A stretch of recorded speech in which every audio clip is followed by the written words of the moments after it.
반갑습니다. 네, 이렇게 초대해 주셔서 또 함께 말씀 나누게 해주신 또 목사님 그리고 교우 여러분들에게 감사드리고요. 함께 오늘 한 40분 정도 말씀 가운데 함께 하나님께서 주시는 은혜 같이 누렸으면 좋겠습니다. 우리는 행복하고 싶어 하죠. 모든 인간은 행복을 추구하는 존재입니다. 그런데 그 행복이 사실 어디서 어떻게 오는지 잘 모르겠어요. 그죠? 그리고 행복을 쉽게 찾는다고 말하는 사람은 없는 것 같아요. 그래서 행복을 찾지 못하는 이유가, 쉽게 찾지 못하는 이유가 어딜까? 많은 분들이 이야기를 하는데 저희는 그렇게 얘기하지요. 행복을 찾지 못하는 이유는 행복을 찾아야 될 자리가 어딘지를 우리가 잘 모르고 있기 때문이다. 그래서 우리 바깥에 무엇이 있을까? 바깥에서 하나님께서 우리와 함께 계시다라고 하는 사실을 잊어버린 채 다른 것들에 시선을 두고 다른 것들 외적 활동을 통해서 행복을 얻을 수 있을 것이라고 생각을 하면서 노력을 많이 합니다.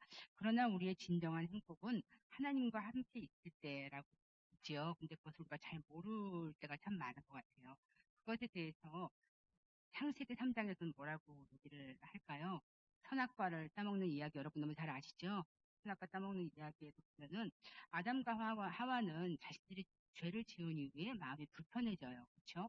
그리고 불안해집니다. 그래서 하나님께서 찾으실 때 하나님을 피해서 숨고 달아나죠. 하나님께서 아담을 부르시면서 찾으시죠. 네가 어디에 있느냐? 이 어디에 있느냐라고 하는 말씀은 하나님과의 관계에 대한 질문입니다. 네가 전에는 나와 가까이 있더니 지금은 어디에 있느냐? 이전에는 나와 친밀하게 지내더니 이제는 왜 나하고 멀리 있으려고 하느냐? 그런 거죠. 하나님과 함께 있는 것이 불편해진 사람들이 이제는 하나님을 피하고 달아나고 숨는 그런 관계가 되었다라고 하는 것을 보여주는 이야기인데요. 우리들도 하나님으로부터 멀어지고 하나님과 함께 있어야 될 시간에 하나님과 함께 있지 않으면 불안해집니다. 그리고 두려워지고 점점점 하나님으로부터 멀어지게 되지요. 근데 그 불안의 원인을 잘 모르죠. 그렇기 때문에 행복을 찾으려고 아무리 노력을 해도 행복할 수가 없는 거죠. 왜냐하면 우리 존재의 근원이신 하나님과 함께 있어야만 행복하다라고 하는 것을 잊어버리거나 알지 못하거나 혹은 알면서도 애써 무시하거나 그렇기 때문이죠. 그래서 에덴 동산을 떠난 이후로 사람들은 더 이상 하나님과 함께 있는 것이 안식이 되지 못하게 되었어요. 하나님과 함께 있어야 평안하다라고 하는 것을 잊어버린 거죠. 그래서 점점 이제 하나님과 가급적이면 떨어져 있으려고 하고 그러면서 점점 더 불안해지는 거죠. 그러면서도 그 이유를 잘 모른다라고 이야기를 합니다. 하지만 사실은 알면서도 애써 무시하는 그런 마음이 있기 때문일 겁니다. 우리 안에 하나님이 자리하고 계시다. 하나님이 나와 함께 계시다. 그랬을 때 우리에게는 마음의 진정한 평화와 안식이 있습니다. 그랬을 때 우리가 행복을 누릴 수가 있는 거지요. 그러니까 이제 우리 할 일은 뭔가요? 하나님께 가까이 가려고 하는 거죠. 하나님과 가까이 있어야 하고 하나님과 함께 있어야 하고 하나님께서 계셔야 될 자리에 하나님이 있으시도록 우리가 그 마음의 공간을 내어드려야 되고 그렇기 때문에 하나님께 얼굴을 자주 돌리고 자주자주 하나님과 만나서 이야기를 하고 우리의 이야기를 하고 하나님의 이야기를 듣고 그런 시간이 있어야 되는 겁니다. 하나님께 우리 이야기를 하고 하나님의 이야기를 듣는 게 뭔가요? 그게 바로 기도 시간이죠. 그래서 여러분들 새벽 기도도 하시고 매일 밤에 주무시 기도에 기도도 하시고 또 필요하거나 또 급하거나 어려운 일이거나 하나님의 도움이 요청되는 일이 있으면 기도를 하지요. 그러나 더 중요한 거는 그렇게 필요할 때 기도하는 것보다도 매일매일 삶에 꾸준하게 하나님께 시간을 내어드리는 것이 더 중요합니다. 그랬을 때 하나님과의 관계는 자라나고 성장을 하게 되는 거죠. 아이가 키가 커가듯이 우리에게도 하나님과 자라나는 시간이 필요하다는 거죠. 하나님과의 관계가 자라나는 성장의 시간이 필요하다. 더 깊은 사귐과 더 깊은 사랑의 관계로 들어가는 것이 필요하다는 거죠. 이게 바로 영성입니다. 그래서 하나님과의 관계 그리고 그 관계 속에서 나오는 어떤 삶의 방식을 영성이라고 이야기할 수 있는 거죠. 내가 하나님과 얼마나 깊이 사랑하며 살아가는가. 사랑하면 어떻게 돼요? 닮게 되죠. 그 사람이 좋아하는 걸 하게 됩니다. 사랑하는데 그 사람이 싫어하는 거 하려고 애쓰는 사람은 아무도 없어요. 그분이 뭘 좋아할까? 그분이 뭘 하면 기뻐할까? 그렇게 생각을 하죠. 그래서 영성은 하나님이 좋아하시는 것을 나도 모르게 자꾸 하고 싶어지는 거, 이것이 영성인 것 같아요. 하나님이 좋아하시니까 하나님과 얘기하고 싶고, 좋아하는 사람하고 얘기하고 싶지, 싫어하는 사람하고 얘기하고 싶어 하는 사람 없어요. 그렇죠? 빨리 피하고 싶죠. 그래서 우리가 나이스하게 안녕하세요, 네 반갑습니다, 그리고 얼른 가잖아요. 안 친하니까. 그죠? 근데 친하면 어때요? 보고 싶고, 그렇죠? 만나면 헤어지기 싫어갖고 뭐 별 얘기도 아닌데 그렇게 재미있게 얘기하고 막 그러죠. 우리가 하나님과 정말 그렇게 가까운 사이면 그래야 되지 않나요? 하나님께 별거 아닌 것도 막 얘기하고, 하나님 사실 제가 오늘 이랬습니다. 그때 마음이 조금 힘들었는데 하나님께 얘기하니까 지금 다 마음이 시원해지고 그래요. 뭐 뚜렷하게 하나님 뭐 해주신 거 없어요. 그럼에도 불구하고 하나님께 우리의 속 얘기를 했다는 것만으로 우리 마음이 시원해지고, 그러면서 아, 내가 마음이 이제 좀 마음이 고요해지고 평안해지고 치유가 된 것 같아요. 제가 이제 다시 정상적인 삶을 살 수 있을 것 같아요. 그러면서 예배당을 걸어 나갈 수 있는 거, 이게 영성 같아요. 그럼 그 다음에 어떻게 돼요? 기도한 대로 살게 되잖아요. 아이, 기분 안 좋지만 먼저 와서 말 걸고, 그쵸? 저 사람이 날 싫어하지 않을까 하면서도 하나님이 그냥 하라고 하시니까, 그러면서 먼저 가서 저희 호의를 베풀죠. 이게 바로 영성이에요. 그래서 영성은 어려운 거 아니고, 하나님을 좋아하는 우리 마음을 하나님께 표현하고, 그러니까 하나님과 우리가 더 가까운 사이가 되고, 그러니까 하나님이 하라고 하시는 거, 아니면 하나님이 내가 이렇게 하면 좋겠다라고 생각하실 것 같은 거, 그거를 하는 거. 이게 영성이죠. 그래서 그걸 또 우리는 또 학자니까 이렇게 개념으로 얘기하면 영성은 하나님과의 관계성과 삶의 방식이다, 이렇게 얘기하지만 내용은 그거예요. 좋아하는 사람끼리 서로 이제 그런 관계를 나누는 것, 이것이 영성입니다. 낯선 사람과 만났을 때 처음부터 깊은 얘기하면 좀 이상하죠. 처음 만나는데 요즘 고민 있으세요? 그러면 어머 뭐지? 이상하다, 이렇게 생각할 거예요. 그죠? 처음 만났을 때는 뭐 얘기해요? 안녕하세요. 어디 사세요? 아, 그렇군요. 저 거기 좀 알아요. 이러면서 피상적인 얘기하지, 처음부터 깊은 얘기하고 그러면은 오히려 두려워져요. 그렇죠? 요즘 같은 때 더 그런 것 같아요. 그래서 속 얘기를 하지 않는데, 오히려 또 낯선 사람끼리 만났을 때 아무 대화 안 하고 있으면 어때요? 소통이 단절되는 거죠. 그렇죠? 그러니까 낯선 사이에서는 적당하게 이야기하는 거가 제일 좋은 거예요. 그렇죠? 그런데 친해지면 어떻게 돼요? 속 얘기를 하게 되죠. 우리 속에 있는 이야기를 하게 되죠. 더 친해지면 어떻게 돼요? 말하지 않아도 통하죠. 그래서 좋아하고 사랑하는 사람들과의 관계, 사귐의 관계에는 그렇게 단계가 있는 것 같아요. 저도 이제 아들이 있는데요. 그 애들 중고등학교 뭐 이럴 때 보면은 친구 집에 놀러 갔다 왔다고. 그래서 뭐 하고 놀았니? 근데 특별히 한 게 없더라고요. 그냥 각자 앉아가지고 그 친구 방에서 이게 스마트폰 각자 하고 뭐 얘기한 것도 별로 없어요. 근데 놀다 왔대요. 되게 친한 친구거든요. 아, 그거가 사귀는 거죠. 그죠? 자기들이 특별히 말하지 않아도 서로를 아는 거, 이런 단계가 되는 거죠. 그 자체가, 함께 있는 자체가 안식이고 평안이고 그런 단계가 되는 거죠. 인생을 오래 산 부부가 그렇잖아요. 그죠? 두 사람이 같이 말없이 앉아있다고 서로를 모르는 게 아니잖아요. 숨소리만 들어도 알잖아요. 그래서 여러분들 요즘 뭐 너무 유행했던 노래, 가수 김광석 씨가 부른 어느 60대 노부부 이야기라는 노래 아시죠? 근데 요즘 60대를 노부부라 그러면 너무 이상해요. 그렇죠? 80대는 돼야 될 것 같아요. 근데 어쨌든 그 노래 제목은 그거예요. 그때는 그랬나 봐요. 그래서 그 노래를 들으면은 이미지가 떠오르잖아요. 그죠? 벤치에 두 분이 이렇게 뒷모습만 보고 이렇게 앉아있고 아무 말 안 해도 저 두 분의 삶의 역사가 어땠겠다. 온갖 기쁜 일과 슬픈 일을 함께 겪으면서 살아낸 그 부부만이 알 수 있는 그런 통함이 있는 거잖아요. 그러니까 하나님과도 마찬가지인 것 같아요. 시간이 오래되고 함께 있었던 시간이 깊어지면서 기도도 처음엔 복잡하게 우리 모든 걸 다 하나님은 뭐 이것도 필요하고 저것도 필요하고 다 얘기하지만 사귐이 깊어지고 오래될수록 어때요? 하나님 다 아시죠? 그리고 그냥 앉아있게 되잖아요. 구구절절히 얘기하지 않잖아요. 그래도 우리의 마음에 믿음이 있죠. 하나님이 내 사정 다 아실 것이다 라는 믿음이 있잖아요. 그래서 기도는 그런 것 같아요. 처음에는 하나님이 모르실까봐 그냥 조금만 것도 다 얘기하고 막 하나님 언제까지 해주셔야 돼요? 이렇게 해주셔야 돼요. 저렇게 내가 원하는 방식으로 해달라고 막 기도하는데, 신앙의 연륜이 쌓이고 우리가 기도하는 것이 자라나기 시작하면 아유, 하나님이 필요할 때 해주시겠지, 안 해주시는 것도 은혜야, 이렇게 되어지게 되죠. 사실 저도 기도하면서 하나님 이렇게 해주세요, 저렇게 해주세요 막 한 거 되게 많은데 다 이루어졌으면 어떡할 뻔했을까 그런 생각이 들 때가 있어요. 그러니까 우리보다 하나님이 더 지혜로우시니까 내가 원한 게 안 이루어져도 때로는 하나님께서 더 필요한 것을 그런 필요한 때에 주시려나 보다 그런 믿음이 생겨지는 거죠. 그게 하나님과 우리 사이에 있는 신뢰라고 생각이 들어요. 신뢰하는 사이가 되는 거죠. 그래서 우리는 기도 속에서 이제는 내가 원하는 것을 주장하지 않고 하나님이 주시는 것을 받아들이는 그런 용납하는 그런 이제 신앙으로 자라나게 되는 거죠. 그게 기도가 처음에는 대화로 시작하지만 나중에는 말없이 통하는 사이가 되는 거, 말로 하는 것이지만 나중엔 말하지 않고도 서로에 대해서 아는 거, 이렇게 이제 하나님과의 관계가 자라나는데요. 기도가 바로 이제 그것의 가장 대표적인 예다라고 이야기를 할 수가 있죠. 그래서 기도는 사랑입니다. 다른 게 아니고 하나님을 많이 사랑하는 마음으로 우리의 시간과 우리 마음의 공간을 하나님께 내어드리는 거예요. 좋아하는 사람을 위해서 시간을 쓰지 싫어하는 사람을 위해서 시간 쓰지 않잖아요. 그렇죠? 시간이 얼마나 아까워요. 그렇죠? 제일 귀한 게 어쩌면 시간이죠. 돈보다 더 귀한 게 시간일 수도 있어요. 그렇죠?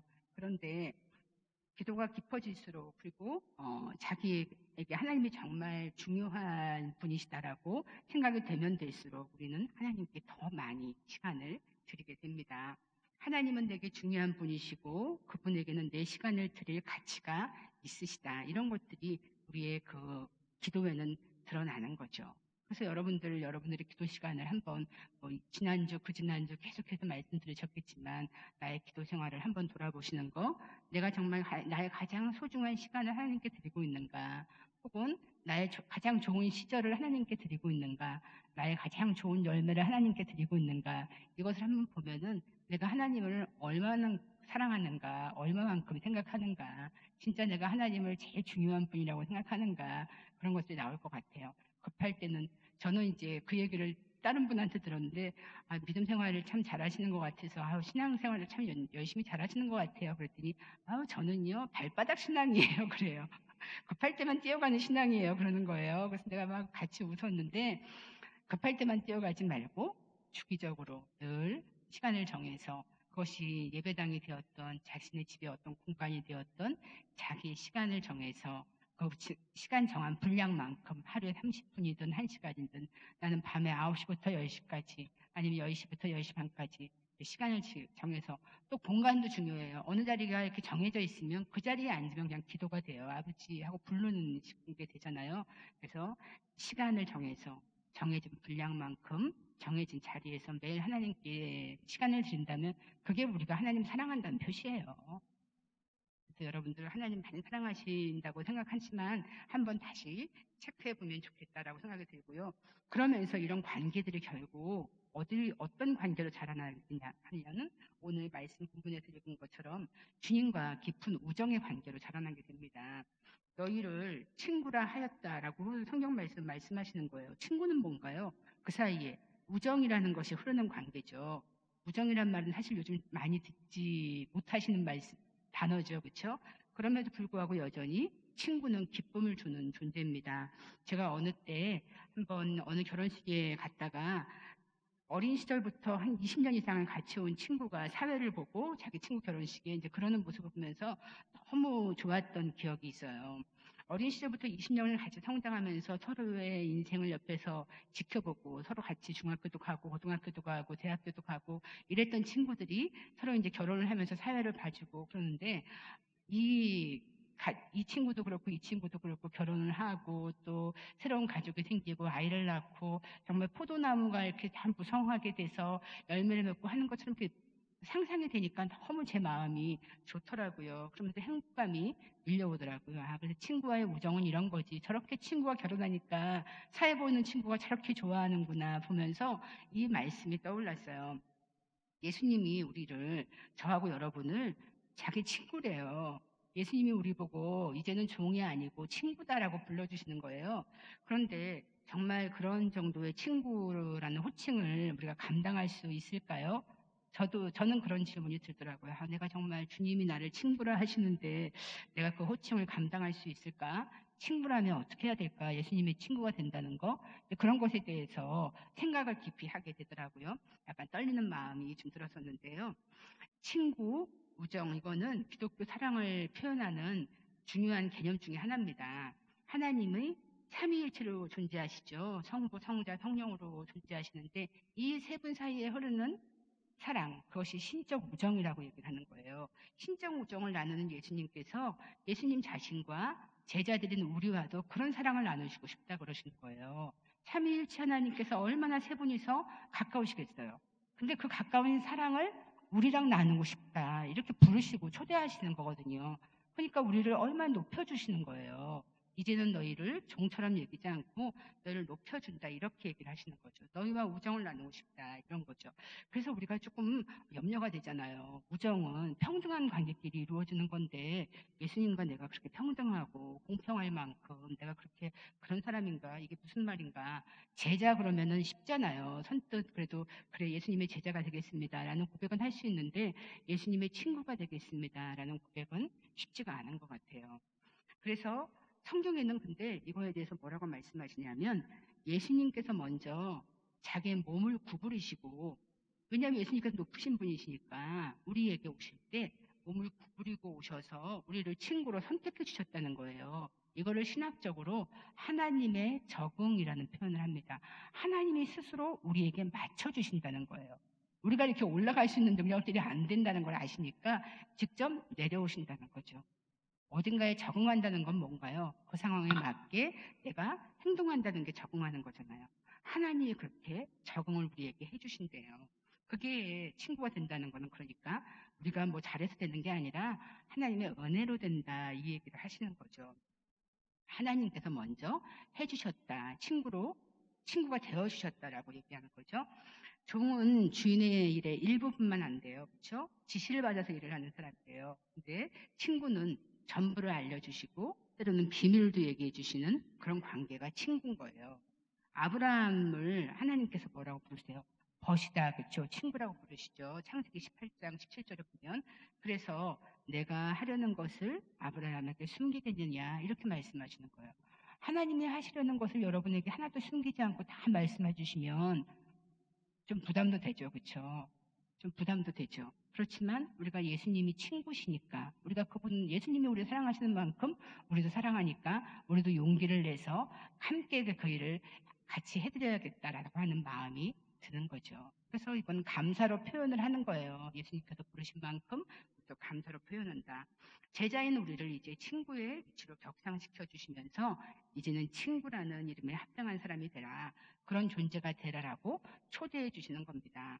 그렇게 예수님의 친구로 제자들을 부르신 주님의 부르심은 오늘날 우리에게도 마찬가지로 들려지는 거죠. 이제는 너희를 친구라 하리라. 이제는 여러분을 친구로 부르신대요. 예수님께서부터 흘러나와서 우리에게 흘러내려지는 이 우정 어린 사랑, 이 우정이 정말 주님과의 관계에서 진실하고 성실하게 우리도 그 우정의 관계에 화답하여 가야 되지만 또 하나는 주님께서 우리에게 원하시는 것은 옆에 있는 사람에게도 이 사랑을 흘려보내라라고 하는 말씀이죠. 이게 바로 영적 우정의 모습이겠죠. 주님으로부터 흘러나온 영적 우정의 사랑을 이제는 우리 공동체 안에 있는 다른 사람들에게도 흘려보내라. 이것이 주님께서 우리에게 요청하시는 영적 우정의 본체인 겁니다. 그래서 영적 우정은 믿음의 공동체 안에 흘러야 돼요. 우리들 각자에게 흘러야 돼요. 여러분들 옆 사람에게 다 흘러야 돼요. 하나님께서 이렇게 자신의 자녀들이 친밀한 우정으로 살아가도록 초대를 하시는데 여러분들도 성경 공부도 하시고 뭐 큐티나 말씀 묵상반도 있으시고 소그룹들이 있으시죠. 그런 소그룹들이 바로 이런 영적 우정을 나누는 그룹이 되어야 된다. 이렇게 생각을 하시면 될 것 같아요. 정말 내가 있는 그 모임이 영적 우정으로 넘치는 삼위일체 하나님의 그 신적 우정처럼 그런 끈끈한 관계로 되어지고 있는가, 되어져야겠구나 이렇게 생각을 하시면 하나님께서 우리에게 요청하시는 그 말씀이 잘 지켜지시는 것이라고 믿습니다. 그렇다면은 이 영적 우정의 특징을 세 가지 정도로 볼게요. 첫 번째는 자기 친구가 기뻐하기를 바라는 거예요. 내 친구가 좋은 일이 많이 생기기를 바라는 거예요. 내 친구가 진짜 행복해지기를 바라는 게 진짜 우정이래요. 그래서 예수님을 따르기 때문에 우리가 사실 잃어버리는 것들도 있잖아요. 찬송가에도 나오잖아요. 세상 즐거움 다 버리고, 그렇죠? 세상 자랑 다 버리고. 그런데 그렇게 잃어버리는 것보다 더 큰 기쁨, 더 큰 관계의 기쁨, 더 큰 영적 기쁨, 하나님께서 지금도 우리와 같이 계시고 영원히 같이 계신다는 그 기쁨, 이것을 누리기 때문에 주님께서는 그걸 바라시는 거죠. 나는 너희들에게 그런 큰 기쁨이 충만하기를 바란다. 주님은 이제 우리를 이 기쁨을 함께할 친구로 한 단계 높여주시는 거죠. 성경을 보시면 예수님께서 하나님을 얼마나 아버지 하면서 의지해요. 근데 우리가 하나님을 아버지라고 부를 수 있는 제일 좋은 공간이 어디예요? 기도예요. 그렇죠? 그냥 막 다니면서 우리 하나님은 우리 아버지야 막 그러면 사람들이 별로 안 좋아하실 분들도 있을 거예요. 근데 여러분들이 기도하면서 아버지 그러면 하나님 너무 좋아하실 거고 우리 마음도 너무너무 가볍고 시원할 거예요. 그렇죠? 그러니까 하나님을 아버지라고 믿는 우리가 하나님을 아버지라고 부를 수 있는 공간인 기도의 시간을 많이 갖는다는 거 너무 좋은 거죠. 그렇다면은 우리는 그런 기쁨을 누릴 예수님께서 우리를 초대하시는 그 기쁨을 누릴 제자의 삶을 잘 살아가고 있는가 그런 것들을 좀 살펴보게 되죠. 요한복음 3장 29절과 30절에 보면 이런 말씀이 있어요. 예수님은 흥하고 자신은 쇠하여야 되지만 신랑 친구의 기쁨으로 자기는 충만하다. 누구의 고백이에요? 세례 요한의 그 고백이죠. 우리도 예수님 자기는 흥하지 않아도 된대요. 예수님만 흥하면 된대요. 그게 진짜 친구의 모습이라는 거죠. 성경이 원하는 친구의 모습인데요. 우리도 예수님을 위해서 이런 고백을 할 수 있는 그런 영적인 우정을 간직하고 살 수 있었으면 좋겠습니다. 자기보다도 예수님을 위한 삶이 진짜 참된 자기로 살아가는 진정한 삶이다. 이 땅에 내가 보내진 이유가 바로 그것이다 라고 믿는다면 그리고 내 삶이 예수님을 빛나게 하는 삶이라면 나는 그걸로 만족하다. 그걸로 행복하다 이렇게 고백할 수 있다면 우리 생이 얼마나 하나님 안에서 행복하겠습니까? 그렇죠? 그리고 두 번째는 참된 우정이라는 거는 첫 번째는 친구가 기뻐하기를 원한다 이거고요. 두 번째는 참된 우정은 신뢰할 수 있는 존재가 되는 거예요. 믿을 수 있는 존재가 되는 거죠. 여러분 이런 시 들어보셨죠? 말리길 나서는 날 처자를 내맡기며 맘 놓고 갈 만한 사람 그 사람을 그대는 가졌는가. 온 세상 다 나를 버려 마음이 외로울 때에도 저만이야 하고 믿어지는 그 사람을 그대는 가졌는가. 아무도 믿어주지 않아도 날 믿어주는 그 사람이 있다 이거죠. 그리고 내가 무슨 일이 있었을 때 우리 식구를 부탁할 사람이 있다 이거죠. 이런 친구가 있으면 얼마나 좋겠어요. 있기에 자신의 남은 일을 맡기고 떠날 수 있는 그런 존재가 있으면 인생이 얼마나 든든하겠어요. 그런데 조금 저희가 정말 우리가 그럴 수 있을까 이런데 예수님께서 바로 그렇게 하신 거예요. 우리를 믿으시기 때문에 예수님의 사역을 우리에게 위임하시고 가신 거예요. 우리를 그만큼 신뢰하신 거죠. 이제는 너희가 세상에 복음을 전하는 사람들이 되어라. 세상에 나의 사랑을 전해주어라. 내가 십자가로 인해서 너희를 구원했다는 것을 세상에 알려주어라. 이런 걸 예수님께서 우리에게 맡기시고 떠나셨어요. 바로 예수님께서 우리를 그렇게 신뢰하고 맡겨주셨다는 거죠. 우리가 무슨 그런 자격이 있는 사람들인가요? 그럼에도 불구하고 그렇게 사랑하시고 믿어주신다는 거죠. 그게 친구의 두 번째 특징입니다. 신뢰라는 것은 약속과 헌신이라는 것을 의미하거든요. 성경에서 가장 이상적인 우정을 보여준 사람들 누군가요? 다윗과 요나단이죠. 예, 그분들이 바로 그랬잖아요. 자기의 이익보다 친구를 더 인정해주고 약속을 지키기 위해서 자기를 희생하기도까지 하고 바로 예수님께서 우리에게 부탁하신 서로 사랑해라라고 하는 것을 가장 잘 보여주신 분들이 다윗과 요나단이죠. 친구를 위해서 자기 목숨을 버리는 사랑을 보여주신 거예요. 그래서 명성가로 유명한 C.S. 루이스라고 하는 분은 참된 우정에 대해서 이렇게 얘기해요. 가장 질투가 적은 사랑이다. 그리고 두 친구가 새 친구가 되는 것을 즐거워하고 새 친구가 내 친구가 되는 것을 즐거워한다. 그러니까 둘이만 좋아하지 않고 한 친구가 더 늘어나면 더 좋아하고 한 명이 더 늘어나면 더 좋아한다는 거예요. 그러니까 우리 교회 공동체도 마찬가지예요. 우리 그룹에 한 명 누가 들어오면 더 좋아하고 누가 들어오면 더 좋아하고 이럴 수 있어야 되는 거예요. 우리 그룹에 누가 새로 들어오는 거 싫어.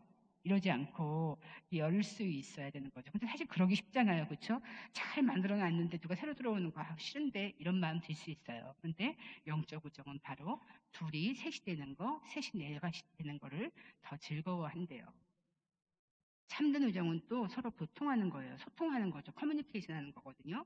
자신의 영혼을 보여주고 고통까지도 털어놓는 것이 친구죠. 친구끼리 좋은 일만 있으면 얼마나 좋겠어요. 그런데 한 친구가 고통을 겪을 수도 있잖아요. 불의의 어떤 일들을 겪을 수 있잖아요. 그때 같이 있어주는 것이, 그 자리에 함께 있어주는 것이 친구잖아요. 예수님과 참된 우정을 나눈다는 것은 바로 예수님의 기쁨과 슬픔에 공감한다는 것이에요.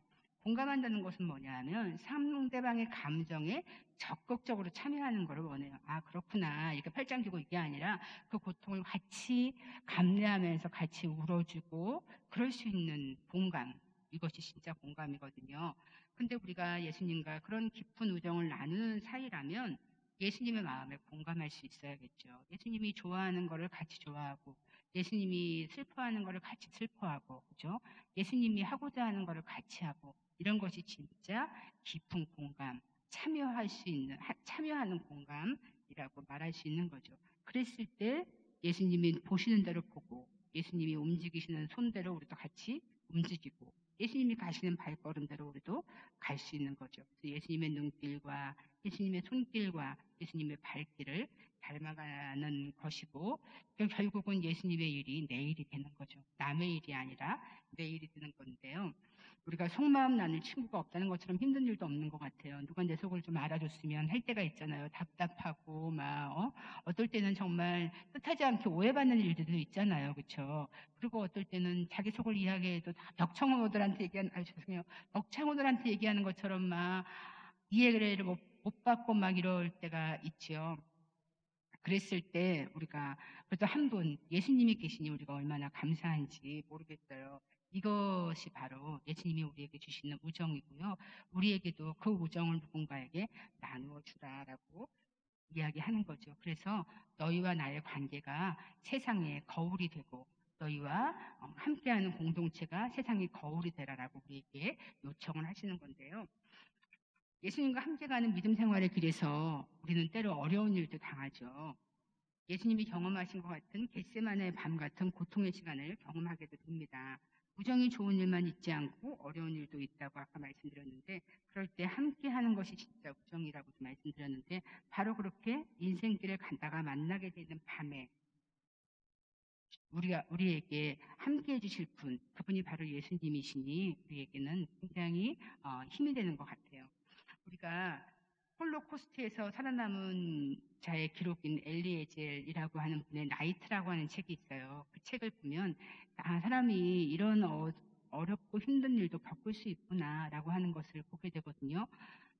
그분은 15살의 어린 나이에 나치의 유대인 강제 수용소로 끌려가게 돼요. 혼자 끌려가게 된 게 아니라 온 가족이 이제 끌려가죠. 그래서 여러분들 그 뷰티풀 라이프라는 영화 보시죠?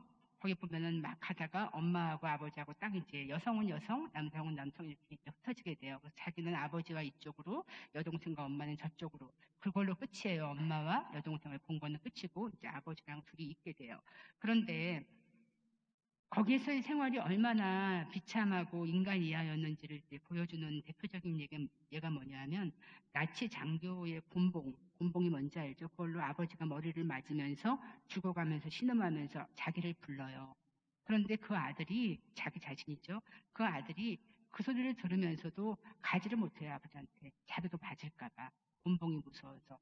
그래서 그 밤에 그 아버지의 신음소리를 들으면서 괴로워하다가 밤이 새요. 근데 그러고 나서 보니까 아버지가 돌아가셨어요. 15살 어린 나이에 아버지가 자기 이름을 부르면서 맞다가 돌아가셨음에도 불구하고 아무것도 하지 못했던 그 끔찍하고 아픈 기억들이 그 책에는 남아있어요. 그런데 여기서 이제 홀로 남게 된 거죠. 아버지 전쟁이 그것이 끝나고 포로수용소에서 해방됐음에도 불구하고 아버지는 돌아가셨고 엄마와 동생도 돌아가신 거죠. 그래서 홀로 남게 된 위젤은 그 후 기자와 작가가 되어서 폭력과 억압 그리고 온갖 그런 차별에 대해서 투쟁하는 사람이 되었고 그것에 대한 공로로 1986년 노벨 평화상을 수상하게 됩니다.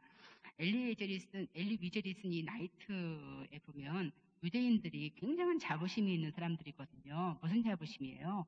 우리는 선민이다. 하나님의 선택받은 백성이다라고 하는 선민의식이 너무 높은 그런 자긍심으로 살던 사람들인데 그때 그들이 겪는 거는 이제 하나님의 부재의식이죠. 하나님이 안 계신 것 같은 거. 이렇게 애타게 하나님을 찾아도 하나님은 안 계신 것 같다라고 하는 거죠. 그런 암담한 경험이 우리에게도 있지 않나요? 이분들처럼 이렇게 죽음을 직면하는 정도는 아니더라도 그렇죠. 인생길을 살다 보면은 아 이런 일이 왜 내게 있을까? 이 일이 아침이 되는 게 무서운 그런 경험들도 여러분들도 겪으시죠. 그리고 답답하고 누구가 도와줬으면 좋겠고 어디 도움에 저기 두레박 같은 게 하늘에서 정말 막 내려왔으면 좋겠고 그런 경험들이 없으세요? 저만 있나요? 있으십니다. 있다고 믿고 말씀드립니다. 예. 다 우리에게도 그런 정도는 다 다르지만 어두운 밤이라고 할 수 있는 그런 경험들이 다 있죠. 그런데 성경에서는 이 밤에 대해서 뭐라고 하는지 조금 볼게요. 성경에 있는 밤이라고 하는 그 용어가 다양한 상황과 의미를 나타내는 상징으로 나오는데요. 사전을 찾아보면 밤이라고 하는 용어가 성경에는 300번 이상 나와요. 밤들, 그래서 단수 복수 합해서 300번 이상 나오는데 밤이라는 것은 빛과 반대되는 흑암, 어둠 이런 것들을 의미합니다. 그래서 어둠이 사람들은 눈을 멀게 해서 빛을 깨닫지 못하게 한다. 혹은 하나님께 대적하는 것이 흑암이다. 이런 식으로 이제 부정적으로 쓰이고 공포나 두려움, 정신적인 혼란, 고통, 괴로움 이런 것들을 묘사할 때 쓰이는 단어가 밤이에요. 그래서 이제 우리에게는 밤은 뭔가 좀 긍정적이지 않고 부정적인 그런 의미로 느껴지기도 하죠. 그런데 다른 한편으로 보면 밤은 꿈을 통해서나 아니면 직접 계시하시는 그런 시간이기도 해요. 하나님께서 꿈으로 말씀하시거나 아니면 직접 나타나시거나 그러는 시간이기도 하다는 거죠. 사무엘이 아이 때 밤에 하나님이 부르시는 음성을 들었죠. 솔로몬도 성전 낙성식이 끝난 다음에 밤에 하나님께서 나타나셔서 언약을 맺게 됩니다. 또 밤에는 낮 동안의 일을 멈추고 안식해라 라는 시간이기도 하고요. 기도하거나 묵상하면서 하나님의 이름을 기억해라 이런 시간이기도 해요. 밤에 이제 하나님의 이름을 조용하게 차분하게 앉아서 기억하게 하는 시간이기도 하죠. 또 다음 날의 전쟁을 준비하는 그런 어떤 시간이기도 합니다. 전쟁 준비의 시간이기도 합니다. 이렇듯 성경에서의 밤은 영적인 의미, 하나님과의 관계 안에서 이해해야 되는 그런 의미가 있어요. 그런데 성경에 나타난 밤의 상징 가운데는 영적 성장을 위한 밤이 있는데요. 야복강에서 밤새껏 하나님과 씨름하는 그런 야곱의 이야기, 야곱의 밤이 대표적이죠. 야곱에 대해서는 여러분 너무 잘 아시죠. 제가 말씀을 나누다 보니까 시간이 벌써 이렇게 많이 갔네요. 그래서 막 얘기를 이제 압축하면서 가야 될 것 같아요. 야곱이 막 밤에 씨름한 건 아시죠? 어떤 사람과. 왜 그랬어요? 자기가 형한테 거짓말 시키고, 그쵸? 형을 속이고, 그리고 도망갔다가 이제 20년 만에 나타났는데 형을 만나게 됐어요. 얼마나 두려워요. 무섭겠죠. 그 형이 막 보통 형이 아니잖아요. 막 그러니까 이 형한테 어떻게 될까 너무너무 무서워요.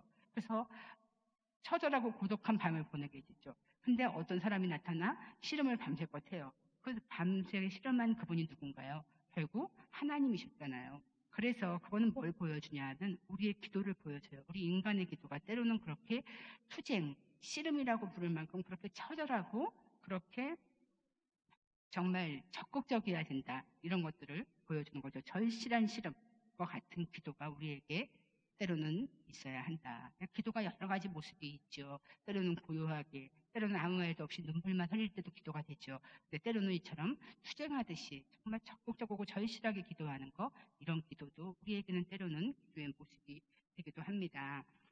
그리고 또 하나의 영적 성장의 밤으로서 볼 수 있는 거는 우리 죄를 정화하는 그런 겁니다. 이 밤이라고 하는 것이. 그래서 붙잡고 놓지 못하는 집착하는 것들 여러분들 있죠, 그죠? 다 지나고 보면 별거 아닌데 그거 아니면 안 될까봐 그냥.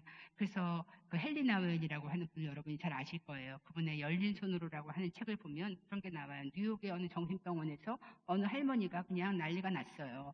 여러 사람이 그 할머니 손을 벌리려고 그렇게 애를 써도 할머니가 벌려지지가 않아요. 그 할머니가 얼마나 힘이 센지 꼭 쥐고 안 놓는 거예요. 그래서 막 몇 명이 달려들어서 결국은 이제 손에 어떤 위험한 것을 가지고 할머니가 자해를 하고 막 이럴까봐 그랬겠죠.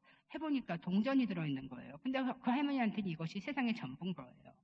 그러니까 우리가 애착하고 손에 잡고 놓지 못하는 것이 때로는 이렇게 동전 정도의 작은 것일 수 있다. 그럼에도 불구하고 우리는 열지를 못한다. 이런 것들을 대표적으로 보여주는 그런 이야기거든요. 그래서 이 밤을 통해서 우리는 정화를 하게 되죠. 내가 하나님 아닌 다른 것들에 집착하고 있는 것은 없었던가, 세상의 전부인 것처럼 가지고 그렇게 매달리고 있었던 것은 없었던가, 이런 것들을 보게 되는 시간이 밤과 같은 어두움의 시간입니다. 그 시간 지나고 나면 어때요? 사실 별거 아니었던 것이었어 라고 생각하게 되죠. 그렇죠? 정말 중요한 거는 다른 것이었어 라고, 바로 하나님과의 만남인데요. 그래서 이런 밤은 창문을 닦는 과정 같아요. 창문은 뭐예요? 창문 자체가 중요한 것이 아니라 창문을 통해서 바라보는 세상이 중요하잖아요. 그래서 창문은 우리 마음이고 그 세상은 하나님이셔요. 그러면 우리가 어때요? 창문을 닦아야 밖이 밝게 보이죠. 그렇죠? 근데 창문을 어둡게 해놓고 우리가 밖이 왜 이렇게 어두워? 막 왜 이렇게 지저분하지? 그렇게 생각할 때가 많다는 거죠. 이런 시간들을 통해서 우리는 우리의 마음의 창문을 닦고 깨끗해진 마음으로 하나님을 제대로 볼 수 있게 된다. 이 얘기입니다. 그 다음에 밤은 또 하나는 치유의 시간이기도 해요. 그런 시간들을 통해서 마치 중독자들이, 요즘 중독 때문에 일어나는 일들이 뭐 약물 중독, 뭐 알코올 중독, 그런 거 TV에 너무 많이 나오잖아요. 근데 그분들이 이제 예수님을 전하고 하나님을 전하고 이렇게 했을 때 맨 처음에는 이 중독이 내 힘으로는 안 되는구나, 정말 신적인 도움이 필요하다 생각을 해서 필요 때문에 하나님을 믿기 시작을 해요. 근데 시간이 지나면 어떻게 되냐면 필요가 아니라 그냥 하나님 자체로 사랑하게 되는 과정을 겪는다는 거죠. 그래서 우리도 그렇잖아요. 기도할 때 처음에는 필요해서 기도하죠. 그래서 그걸 우리가 하나님의 손을 구한다 그래요. 하나님이 손에 뭐가 오셨나. 아이가 마치 막 엄마 아빠가 오면은 뭐 인사하면서 안녕 오셨어요 하면서 손부터 바라보듯이. 그런데 좀 지나면 어때요? 그 얼굴을 보게 되는데, 하나님이 원하시는 거는 너희에게 줄 선물은 내 손에 잔뜩 있어. 근데 나는 너희가 내 얼굴을 봐주기를 원해 라고 하시는 거죠. 그래서 우리의 기도는 그거예요. 우리가 손을 구하기 위해서 기도를 시작하지만 우리의 기도의 끝은 하나님의 얼굴을 구하게 되는 거, 하나님 자체를 구하게 되는 거, 이것이 이제 우리의 기도인데요. 또 하나 기도는 희망을 볼 수 있게 되는 시간인 것. 밤은 또 하나는 희망을 볼 수 있는 시간이기도 한 거죠. 이 밤이 지나면 뭐가 올까 생각이 됐지만, 그 밤에 성경에서는 들판에서 예수님의 탄생 소식을 들었던 목자들이 밤에 그 소식을 들었던 것을 보게 되고, 동방 박사들이 밤에 별빛을 보고 따라가서 예수님을 만나게 되고, 그런 일들을 보여주면서 밤이라는 것은 어둡지만 저쪽에서 별이 빛나고 있고 새벽이 다가오고 있다, 이런 희망을 보여주는 것이라고 이야기를 하는 거죠. 이스라엘 선교 사역을 50년간 감당했던 한나 허나드라고 하는 분이 계시는데요. 이분이 지은 책이 높은 데서 사슴처럼이라는 겁니다. 그러니까 하박국에 나오는 그 말씀 구절이 그 책의 제목이에요. 높은 데서 사슴처럼이라는 책인데요. 이분은 이제 영국의 한 신앙심이 깊은 가정에서 태어났어요. 그런데 선천적으로 말더듬증과 비정상적인 공포증을 가지고 태어나면서 어린 시절에 굉장히 고통을 많이 겪었대요. 굉장히 위축되고 낮은 자존심을 가지고, 그러다 보니까 사춘기가 지나면서 자살을 생각할 정도로 그렇게 낮은 자존감을 가지게 되었죠. 그러니까 밤과 같은 고통스러운 시간들을 많이 보낸 거예요. 그런데 19살에 하나님을 만나게 되고 21살부터는 선교 사역을 준비하게 됐어요. 그리고서 선교 훈련을 하고 복음을 전하면서 자신의 말더듬증이 사라지는 경험을 하게 됐어요. 그러면서 유대인들에게 복음을 전하라는 소명을 받고, 지금 막 이제 이스라엘 그 문제가 심각한데 소명을 받고 그 일생 동안 유대인 선교에 50년을 헌신하신 선교사인데요. 이분이 쓰인 높은 데서 사슴처럼 자기 이야기가 다 들어있는 거죠. 처음에 그렇게 자존심 낮고 그렇게 힘들어했던 사람이 어떻게 예수님을 만나서 그렇게 높은 자존심을 가지고 자긍심을 가지고 세상의 사람들에게 선교를 하는 사람으로 변화되어지는지 과정이 이야기되어 있어요. 여기 보면 이 책은 주인공이 두려움이라고 하는 고아로 나와요. 두려움이라고 하는 이름을 가진 고아거든요. 근데 이 아이는 한쪽 다리가 짧아서 절뚝거리고 입은 삐뚤어져서 보기가 흉하고, 그러다 보니까 표정이 일그러져 보이고 말도 분명하지가 못한 그런 핸디캡을 가지고 있는 주인공이에요. 하지만 사랑의 목자 밑에서 일을 하면서 자기도 다른 일꾼들처럼 아름답고 튼튼한 다리를 갖고 싶다라고 하는 소망을 갖게 됐어요. 그렇지만 더 큰 소원은 자기가 그런 외형을 가지는 것보다도 목자처럼 되고 싶다라고 하는 소원이었어요. 목자를 닮고 싶다라고 하는 거였죠. 두려움은 목자를 따르면서 목자처럼 되기 위해서 사랑의 왕국이 있는 높은 곳으로 이제 여행을 결단하고 떠나게 됩니다. 마치 첼로 역전 같은 거죠. 여행을 떠나면서 두려움은 목자한테 얘기해요. 저에게 기쁨과 평화라는 친구를 주세요. 기쁨과 평화라는 친구와 함께 이 길을 가고 싶어요. 라고 얘기하거든요. 그런데 웬일인지 친구 2명을 붙여주긴 하셨는데 그 친구들의 이름이 슬픔과 고통이에요. 근데 이 슬픔과 고통이라고 하는 이름에서 보듯이 알 수 있듯이 그 여행길이 평탄하지가 않아요. 계속 두려움이 여행을 계속하지 못하고 좌절하고 본래의 살던 곳으로 돌아가게 하려고 하는 수많은 유혹들이 이 세 사람에게 나타나는 거예요. 광야의 메마른 길도 통과하고 때로는 원망과 자기 한탄이라는 친구도 만나서 그런 상황도 겪고 때로는 자존심이 상한 일도 생기고 때로는 우울증 때문에 힘들기도 하고 고난의 숲, 상처의 절벽을 넘고 때로는 험담, 증오, 박해, 방해하는 세력들이 너무나 많고 거기에 맞섰어야 됐고 그렇지만 결국 두려움은 모든 유혹을 이기고 사랑의 왕국에 들어갑니다. 그러니까 우리의 그 영적 여정이 이런 과정들을 다 겪는다는 거예요. 하나를 넘으면 또 하나를, 또 하나를 넘으면 또 하나를 겪는데 그럼에도 불구하고 이 길을 걸어가고 보니까 슬픔과 고통이었던 자기 친구가 변해 있어요. 이름이 기쁨과 평화로 변해 있는 거예요. 그러니까 그 친구가 그 친구였던 거예요. 그래서 자기의 또 다리가 쩔뚝거렸었는데 그 다리가 사슴처럼 날린 다리가 되어서 자기가 그렇게 가고 싶었던 높은 곳을 마음껏 뛰어다니고 있는 것을 자기가 이제 하게 된 거죠. 그리고 두려움은 이름을 바꿔주셔요. 목자가 은총과 영광이라고, 은혜와 영광이라는 거죠. 이제 모든 것이 아름답게 끝났죠. 친구들도 기쁨과 평화가 됐고 자기도 은총과 영광이라는 이름도 얻었고 모든 것이 다 끝났어요. 자기가 원하던 높은 곳도 갔고. 그런데 이것으로 끝이 아니에요. 목자를 닮아서 사랑의 꽃을 가슴에 담게 되는 은총과 영광은 이제 그 높은 곳에 혼자 있는 것이 다가 아니다. 나는 본래 있던 골짜기, 그 골짜기 이름이 수치의 골짜기거든요. 그 수치의 골짜기로 다시 돌아가 그들을 나처럼 만들겠다 하는 소망을 가지고 돌아가게 되죠. 근데 이제는 혼자 가는 것이 아니라 주님과 함께 낮은 곳을 가게 됩니다. 그래서 그 여정이 이제 영적 여정인데 우리의 영적 여정도 다르지 않죠. 그 어딘가에 때로는 험담과 증오 속에 때로는 자존심 상하는 일로 어떨 때는 또 우울 속에 이렇게 있지만 주님의 손을 잡고 그렇게 걸어갔을 때 우리에게는 결국은 그런 아름다운 승리의 삶이 주어진다는 것을 보여주시는 거죠.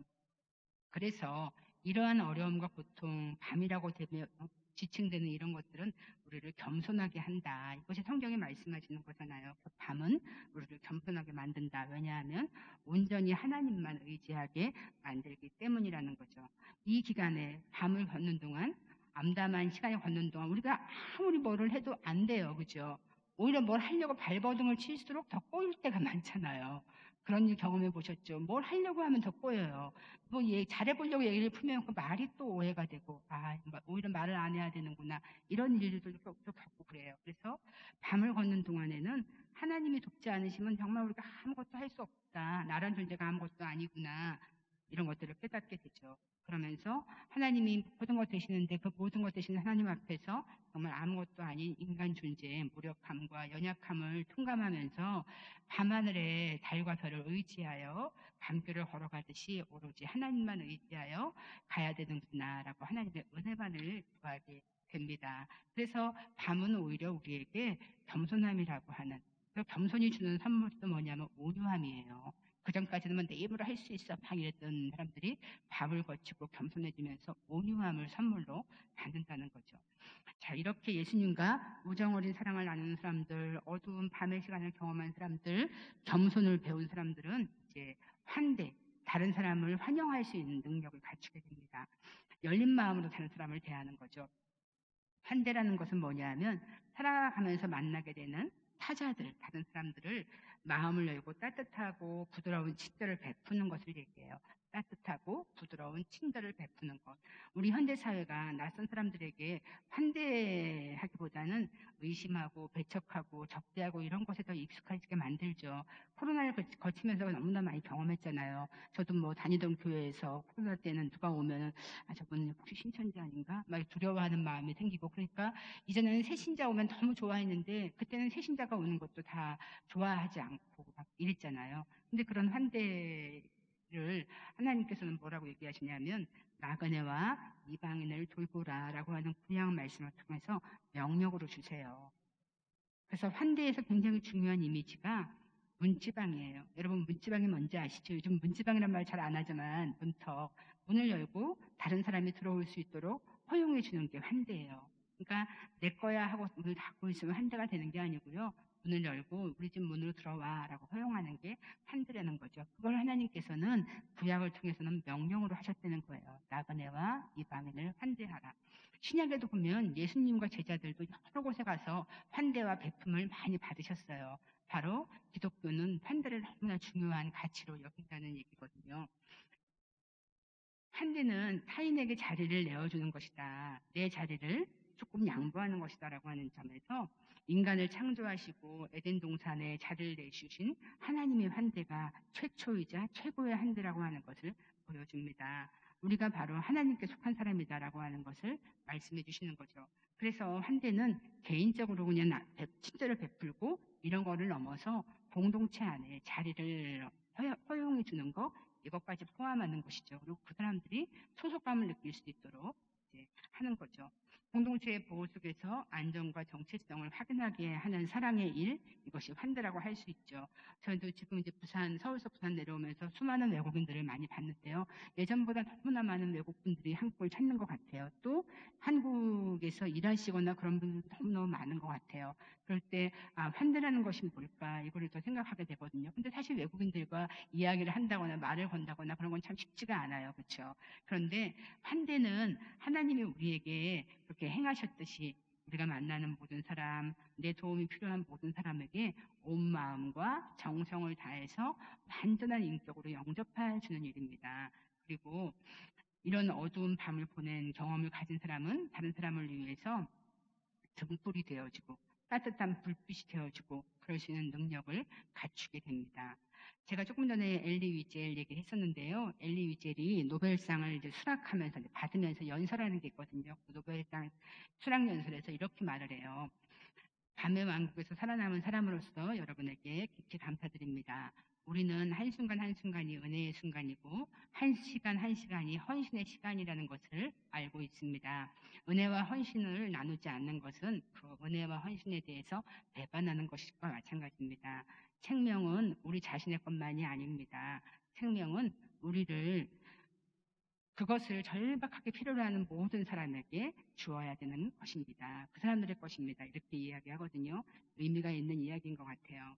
우리를 친구라고 불러주시고 우정으로 대접해 주시는 주님의 사랑을 생각하면서 우리 사랑이 필요한 사람들에게 또 우리의 가진 무엇이 필요한 사람들에게 줄 수 있는 그것이 무엇이 됐든 그렇게 열린 마음, 넓은 마음 그것이 환대일 겁니다. 예수님의 우정을 받고 그러면서 또 살아가는 우리들이 예수님의 환대를 다른 사람에게 전할 수 있는 그런 은혜를 베풀 수 있는 사람들이 된다면 주님께서 우리를 우정의 자리로 초대하시고 친구라고 불러주신 그런 의미가 충분히 이루어질 수 있을 것이다. 그런 생각을 해보면서 여러분들도 또 저도 마찬가지로 그런 마음으로 살아갈 수 있기를 소망해 봅니다.